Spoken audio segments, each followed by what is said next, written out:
Hi, everyone. It's Dr. Decker, and welcome to week 11 of History 322, which is Monuments in Memory. And I thought I would give you a little welcome to this week and let you know what's on tap. So here we are.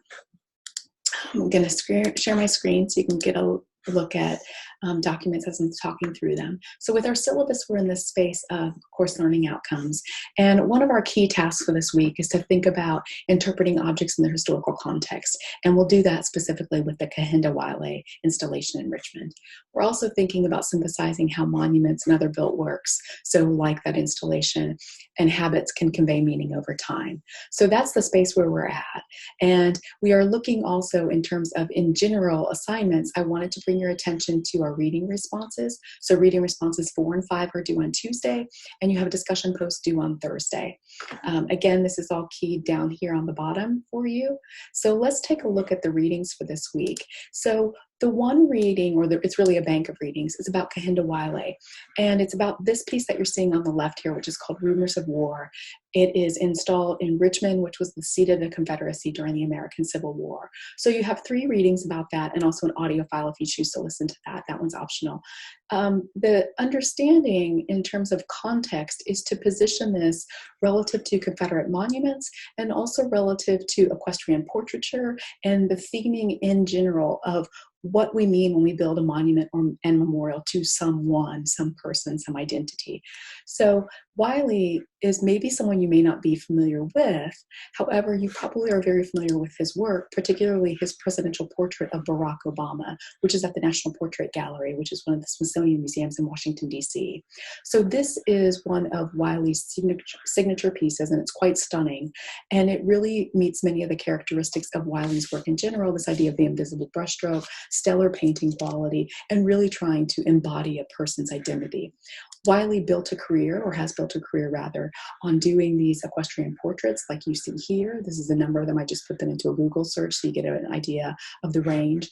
His studio practice, he is based in Los Angeles and New York, and his website has some information about him, in particular his CV, which includes his residency also in Beijing. So he's definitely an internationally known artist, and he's fairly young in the art world. He's in his 40s right now.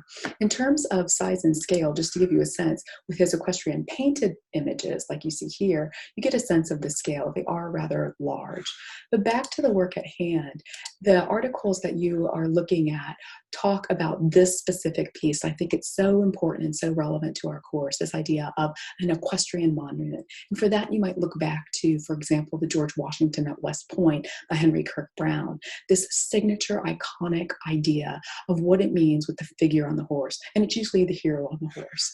And so thinking about what that means in Wiley's work when he is basically creating a 21st century variant of that in the seat of the Confederacy. So we have 3 readings that relate to Wiley and the piece that was just installed last fall in 2019.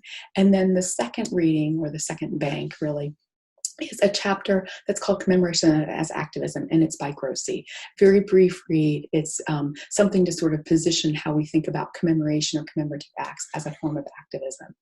So you have those readings, which are keyed here, and they're engaging with our course learning outcomes. And then in terms of what the task is for Thursday, it's looking at the discussion board and posting on the Wiley and Grossi readings. So thank you to one of our colleagues who has already begun to do this. So the prompt is here, and I'm sorry about that. The prompt is discussions when you scroll all the way down, and the prompt is listed, and then you can respond to it. So here's our prompt, and then the response that you can start a thread and respond to this prompt above. So in terms of thinking about what our week is, I hope I've given you a good layout for that. If you're interested, I'll see you on Zoom on Tuesday. Otherwise, take care and have a great week. Bye.